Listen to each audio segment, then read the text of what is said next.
the Crazy Agent Dinner Party. Nobody helps you. Just Jenny. Part group therapy, part inspiration, entirely for real estate agents to dish on this crazy business we're in. Yeah, actually. my mom would be like, Amanda, I cannot. Come on in, have a seat at our table. And remember, real estate is crazy, and you don't have to be. Here's your hostesses with the mostesses, a combined 40 plus years in real estate, Coach Konversion Kourtney, and the real estate mom you never knew you needed, Amanda, the marketing mama. Our special guest today is Miranda Cady, nationally top producing realtor and global lifestyle and luxury real estate advisor, working exclusively with the world's leading luxury brands in all key markets. On today's menu, we're dishing up accelerating into luxury. Well, thank you, Jenny, our trusty and faithful sidekick. Accelerating into luxury. Have you accelerated this week, you guys? I hope so. And if not, then after today, you definitely will. Because we're here together to do a little bit of group therapy, a lot of inspiration, and entirely for real estate agents to hopefully sell more real estate, but more importantly, have way more fun doing it. So welcome, Miranda Cady. Yeah, Thank you for having me, ladies. And talk about luxury, like have more fun doing it, right? Yeah. I mean, that would make it a luxury. Smarter, not harder, right? Yeah. Work play is a thing. It is a whole thing. So for starters, I find you fascinating as a human, but also as an agent because you really, like you're an artist, you are very well traveled, you really dug into luxury like with intention from the get-go. And I think that that's something that people need to know about because that's what makes you such a great coach. So for starters, let's quickly dig into that. Yeah, let's talk about it because I was really impressed when I heard did you work your way up to being a luxury agent? And she's jumped like, no, right I did in. not. So let's talk I knew what I about wanted it. and I got it. Literally. Amanda, I love that you bring that up. So I remember when I first was talking about getting into the real estate space and the luxury real estate space, I knew exactly which company I wanted to work for. Sotheby's International Realty, the best luxury global brand in the world for the affluent clientele. I knew what I wanted. I knew what I wanted to do. And I remember my family going like, shouldn't you work your way into the space? Like, shouldn't you go work for Century 21 or Coldwell Banker or Remax for like 10 years and figure it out first? And then I was like, no, I am not wasting 10 years of my existence doing something that I hate or am not passionate about. It's not that I would hate real estate at lower levels, but I want to be inspired by the life that I live, and I want to inspire others. And that was an really, artist mentality. You're a very talented artist. Thank you. Yes. Thank you. I love aesthetics. That's actually the reason I'm an abstract painter and artist. The only reason I even sought real estate or luxury real estate to begin with is it's my goal and ambition that whether I'm dead or alive, my paintings get sold at the Sotheby's art auction house in either London or New York. So in getting my real estate license, it was my aspiration to put my paintings in the most expensive homes around the world via myself and my colleagues. And I'm happy to say I have some paintings and some great collections. Way to go. Yeah, so that was a means to an end. Setting intention, right? I mean, setting intention. specifically. I never thought I'd actually become a total badass at selling luxury real estate and that I'd, become this national top producer and have the career and reputation that I do. It's kind of took me by surprise the speed at which I accelerated through this industry. And I'm so honored that I now get to share it with everyone else. Awesome. Very cool. Thank you. So speaking of speed, you've only been, it's like less than 10 years, right? Yeah. Which is really unheard of, honestly, even getting into any sort of success or known for success, that is. And I've seen it. Like you have some pretty big names in the real estate world in your phone, and you're texting with them, and I'm like, wow, sharing these like $100 million listings and whatnot. And I find that really, really inspirational. So let's really dig into accelerating into luxury with kind of like just a few little outlines. Let's really get into the meat and potatoes of it. Absolutely. So I think if you're going to do anything in life and you're passionate about it, you need to become an expert. And the clientele in this space expects that you know the industry inside and out. So being new and fresh into the space, I used to spend easily 3 to 4 hours a day researching, studying, not just other key agents in the markets that I aspired to be like, but everything and anything about the luxury real estate industry that the consumer might be asking me, because it's so quintessential and critical. At the end of the day, you can look however you want, you can dress however you want, you can drive whatever you want, but if you don't know your content, if you can't quote off the top of your head the price per square foot for new construction or resale, or how much water foot frontage costs in certain markets and neighborhoods, you're dead in the water. They know you're faking it, right? Yep. And I firmly believe that as you grow into this space, it's okay to quote unquote fake it till you make it and overcome that imposter syndrome. But you can't do it disingenuously to the actual content, core content and concepts of what you are paid to know. 100%. Because you can't fake expertise and you can't fake experience. Right. I don't even necessarily go by faking confidence, because I believe that you should go into it confidently, thinking that you can figure it out. And if you're not confident, then you should, hire a coach or hire a mentor that can get you there. There's so many people within a transaction. If you're not confident, you can be by literally just asking all the people that you're with. Doing that studying and having the knowledge builds confidence, right? Absolutely. And so that helps. Yeah. So what is like that dollar price point considered for luxury? Like, what is the bare minimum? Every major market really varies. Throughout the state of Florida last year, we had, I'm really good at studying markets across the nation. So throughout Miami, Tampa, there were about 3,000 properties that sold in each of those markets within a 30-mile radius of their city center, $1 million plus. Of that, about 10% is 2.75 million up in both of those cities. And that tends to be kind of a standard throughout the nation. Any market that I've looked at, whether it's San Antonio, so on and so forth, you have about 90% of your luxury space between the $1 and $2.5 million range. Now, if you get into California, those price points go up quite a bit, and it really does depend on the market that you serve. I always suggest that agents look at the upper echelon of their luxury market and then work their way backwards to find where that number lies, that 90%. But typically that's considered more of the bread and butter luxury. A true luxury agent, when I was studying agents I aspired to be like, I noticed that there was no like accidental by happenstance 1.2 or 1.5 on their repertoire. It was like 2 million, 5 million, 1 million, 3 million, 6 million. It was like every single transaction that they closed was a luxury transaction. And that's the type of agent I aspired to be like. So yes, when I was starting out in my career, I'd take everything I could get to build the experience and build the financial capacity for those massive marketing campaigns or to go to every conference. I built my career off of going to 5 to 10 networking conferences around the country and the nation, easily spending, back in the day before inflation, $3 to $5K per conference, learning from the experts in the industry around the nation and really hearing how they built their careers. And that's really the wisdom and the basis that got me to where I am. And I really highly recommend that everyone kind of take the same type of pursuit. If you're choosing this path, it is a financial and economic investment. You have to kind of continually replant those seeds to plant an orchard, but in the meantime you can't forget to scatter grain for like next day's meal, right?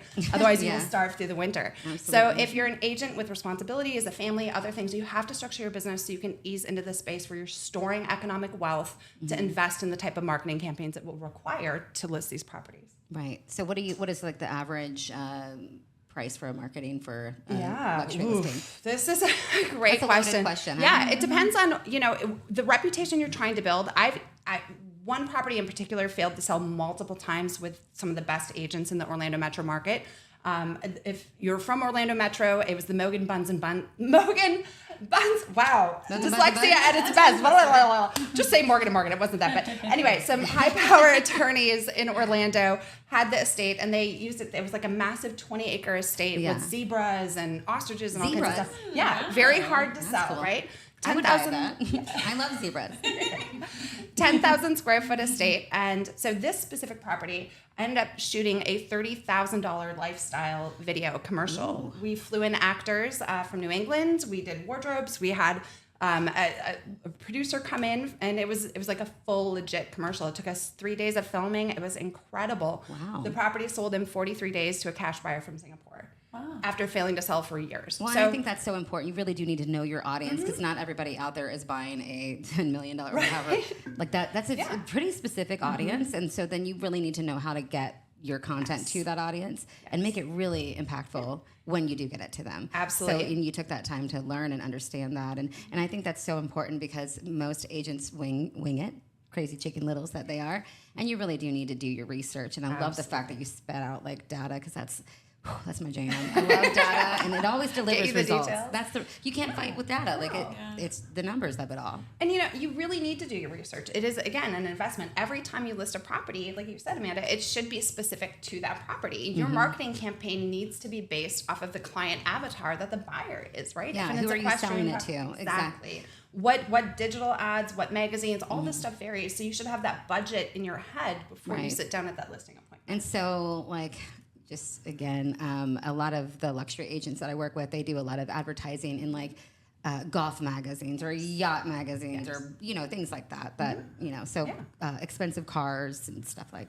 I love fast cars. You can take me to the track any day. Did you ride in the race car at Grand Prix? I did not this year. It's on my list for next year. I did, and I passed out for 6 seconds because it was so fast and I was literally about to die. But it's crazy. I can't believe I have a Maserati. I go like 135, and I can't even tell. But however fast Crazy Pants was going, I don't know. But it made me like pass out. It was insane. I've gone 160 down the 408 on a date. I won't tell you who or when, but it was fantastic. I love. He was like hugging the wall. I mean, I loved it. I rode with Mario Andretti, and so like I'm 6 foot nothing, and Mario is my height. He was. These men are tiny. Yeah. Well, at what 80, 83, 84? I don't know. It's like riding a bike for him. Crazy. It was crazy. It was fun though. Mm-hmm. It was a lot of That's fun. so funny. So Miranda, talk about like going into the luxury space and what type of agent, what type of person you need to be able to attract the clients. Mm-hmm. This is the number one question I get. I do private one-on-one coaching where I literally pour into agents a decade's worth of information in 10 weeks. And the number one question that's consistent between agents who are already in the program and agents who are considering it is how do I do this? How do I connect with the clientele? And the number one recommendation I give everyone is you have to be authentically, genuinely yourself. And this is where Amanda brings up different articles or publications that they invest in advertising. Obviously, if you're a golf enthusiast, you're going to focus on a golf niche, right? If you're loving deep waters, deep sea fishing or yachting experiences, you're going to focus on the boating world. It is so critical. The very first session, we literally dive into everything and anything you're passionate about. And what I notice is the hardest thing for average American agents, there's nothing wrong with this, but if you're regularly selling, consistently selling, 20, 40, 60 transactions annually in the 350 to 500K range, you don't have time for hobbies. Like that's not a luxury that you have. So then, now I feel attacked. I'm just saying. No attack. But if you're out there dreaming of like working smarter, not harder, and having more time and kind of mingling this work play vibe where you can get creative with your family and spend more time making memories with them while working, it is key and core that you first identify who you are. If you've always dreamed about taking up tennis lessons, now's your time. If you're passionate about aviation and you want to get your, flight and you want to be a pilot, go do that. So you really have to, Amanda's like, keep me out of the sky. Absolutely not. Like I need a Xanax to get on any plane at all times. No. I'll tell RP before the jet. No, listen, every time I'm like, I can't even look out the window. It's too tiny up there. That's true. Get a bigger I plane, love RP. that you talk about your passions, right? Because as being an agent, it's like, how do we mold ourselves into what the client wants, what the client expects? And really, it needs to start with us. Yeah. At this level, people are so used to being sold or attempted to have people come after their business and their resources. They're not a very trusting demographic. So you really have to build that trust with integrity and honesty. It's literally the only way to do it. They can smell a fake, a phony a mile away. Guys, I think the other misconception is like, I have to dress in, Louis Vuitton or Gucci or Christian Dior. Or the truth of the matter is, yes, look classy, look sexy, be confident. Feel good. If you feel good, you'll do good. But they know what you make and they know that you're not, if you're working with a billionaire hand in hand, there are 3,194 billionaires. That's like a very small village. And that's a specific stat that you know. I told you the data, the details. 3 to 4 hours a day. I never quit studying. I love it. My kind of girl. Right? So, if any of you have come from a small town like I did, rural Southeast Minnesota, 1,500 people, everyone knows everyone. Yeah. That's how you get to, people always thought I was hitting on them. Like when I first moved to Florida, I'm like, no, that's just how people are. Like in normal towns, like we're just friendly and we want to know what's going on with you. I do not want to make out with you. We're just friendly, right? Absolutely friendly. So, with that charisma and that spirit, everyone knows everyone. It's a very small, tight-knit community when you get to the top. And so you have to think about that from two ways. Once you prove your reputation and you've built yourself up as this expert and you're really conquering transactions and you're delivering, that spreads quick, right? Right. But equally on the other end. So if you're being disingenuous, if you're being fake, if you're being fraudulent, it's very easy for them to tell what you're capable of. Sure, you might have multiple streams of income. You could have different businesses. Maybe you do drive that Lambo and you have a $10 million estate on the water yourself. But for the most part, most agents representing this clientele are not that individual. So it's okay to be exactly who you are and exactly where you're at. Again, you have to remember you're providing a service to the clientele, which means you're an expert at everything luxury real estate in the niche that they're passionate about, whether it's equestrian, whether it's, waterfront communities, ski communities. Is that you love ski communities, huh? I love beach to ski, right? Like that sun and surf meets the winter play. The consumer usually has a property in both locations, multiple properties, sometimes in other locations as well. But the consumer loves to live where they work and play, right? Where they're building memories with their family. So the first luxury deal that you ever did, were you like, this is the first luxury deal I have ever done? Like, I love being honest, but being authentic. But there's sometimes where like you can keep a little bit of the mystery. Right? I love that you girls picked the tagline for today, accelerating into luxury, because it's so funny. This is coming full circle. My very first luxury deal, I mentored under an agent who'd played in this space for a very long time. Ironically, you're going to love this, Amanda. DeLand, Florida. Hey, that's my home. 20-car garage. Ooh, that's with a lot of cars. Dale Earnhardt senior and junior actual race car in the garage. Yeah, it was like sand. Oh, it's a There's a stripper pole in that house too. We called it a tetherball pole. Okay, sure. For the kids, 2 stripper poles actually. Yes, it was very. Yeah. That was the challenging part. That was your first deal? Yeah, it was my first deal. Very cool. The agent I mentored under had a falling out with the seller. God bless him for whatever reason. And fell off that pole. You fell off the pole. The seller had seen me in his cameras, all of his security cameras. Literally, like I was the one washing the windows before every showing. I was like giving it that love, care, and attention because I really wanted to play in the space. I would have done anything. Yeah. I worked on that transaction complimentary for a year under the other agent, like literally doing everything possible. I literally worked for 30% my first year and like a slave because I just wanted to learn. Basically, a sponge intern. Yep. That's what it takes sometimes. I think agents sometimes give a bad rap to these team structures or things where agents in a role of mentorship are feeding you all this knowledge and information, right? And they get a bad rap for taking a big It's valuable. It's hugely valuable. Super valuable. Yeah. Like you think about it. I've probably spent well over $500,000 building my brand. Like constantly reinvesting, constantly planting that orchard. That's expensive. So if I'm going to go ahead and give you everything I worked a decade to build, like, what is the value of that to you? Are you willing to work day and night, round the clock, from the time you wake up to the time you go to bed for a decade to build this career for yourself? Are you willing to reinvest every closing check into building this for yourself? And most people would say, no, absolutely not. So I did that. Now, thank you that I've gotten to this place, but it was through hard work and dedication. You're not going to get the results if you don't do the work or invest the resources. So if you can't do it yourself, you need to pair up with a mentor. You need to find someone who can show you the way. I think that's vitally important. So he saw that you were doing a lot of the work and basically hired you to sell that house. That's cool. I showed that house twice, and I even looked at it for my own purchase. Really? Yeah. It's a cool house. It is a cool house. It's a lot of cars. That's a big waste of space for me, but we pulled it from the market. They completely renovated it. We put it back on the market. The purchaser, I believe, had a massive online like Amazon company. I love that neighborhood and I think they utilize the space for storage. That would make sense. Oh my gosh. Yeah, that's great. An at-home warehouse. Genius idea. When you look at like time management and time blocking, you mentioned that 3 to 4 hours are spent in research. I am a coach, right? Amanda's a coach. Have you ever recommended 3 to 4 hours a day?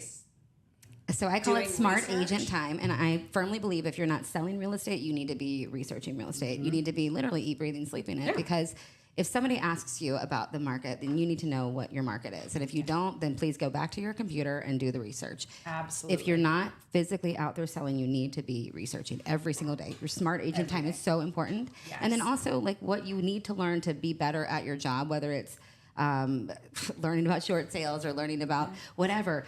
That includes that kind of time too, but you really need to do specific research on your market and on your niches and on software, on even the MLS. Like doing that is so pivotally important to really understand how to do your job effectively. Indeed. Like if you worked for a company that paid you a salary, they would have requirements for you to do those things. And so if you look at your job like it's a real job, because it is a real job, Yes. if you play it like that, which unfortunately not a lot of agents do, but you should, then you would invest that time into it. That's a game changer when people start showing up and actually investing. Well, think about it. Most people wake up with their cell phones and go to bed with their cell phones. Whether we're supposed to or not, people do it. You know, if you're not plugging it in another room, why not utilize that time doing something more productive for your life and your career where you can, you know, even if you're passionate about something, and this is where the luxury real estate space plays really well, because maybe you are the gentleman who's obsessed with Lamborghinis and Bugattis and all of the Aston Martins, and now before bed you're studying that because you want to represent clientele who buy garages that fit these cars. Yeah. Right? Like you can take something that you're already going to be spending time on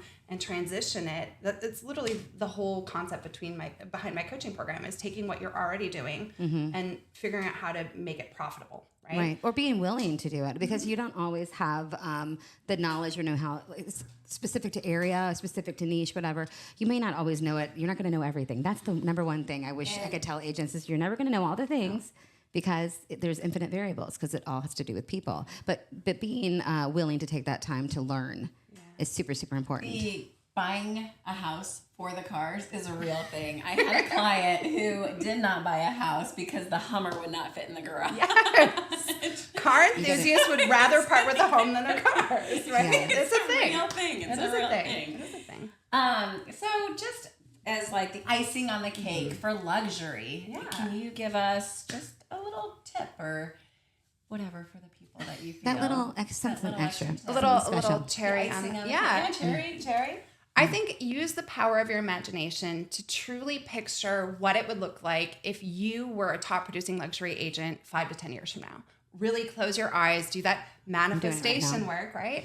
What does your life look like? What does it feel like? What does it smell like? Rich and opulent. What are you driving? Where do you live? Who do you hang out with? Who are your friends? What does your family get to do now that you're making all this money, right? And really picture that tangibly, and know that if you're willing to put in the hard work, time, and dedication, I tell my kids every day, you can have anything you want in life as long as you're willing to work smart enough and hard enough to achieve it, long enough and hard enough to achieve it.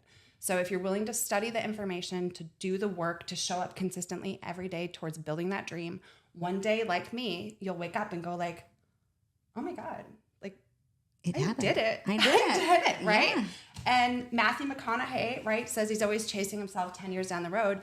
Now today I wake up and I still don't feel like I'm where I need to be, because my goals are now 10 years from here, right? Like down the road, my goal is to help at least 100 agents, pour everything I've ever learned into them, take everything I've learned in the real estate industry, wrap it up in a cute little Tiffany box with a nice little bow, and pass it on to the next generation, right? Like, I'm done. I did what I came here to do. Same goal, girl. Let's do it. Let's do this. Let's sell some real estate and have some fun. Yes. So speaking of coaching, our weekly virtual to-go box is really awesome this week. Do you want to tell us about it, Miranda?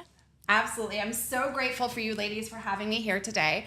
Anyone who reaches out to me via Facebook Messenger, they'll provide you the link, and you say that you heard about this on the Crazy Agent Dinner Party, I will go ahead and give each of you a complimentary consultation to discover whether this path is the best fit for you.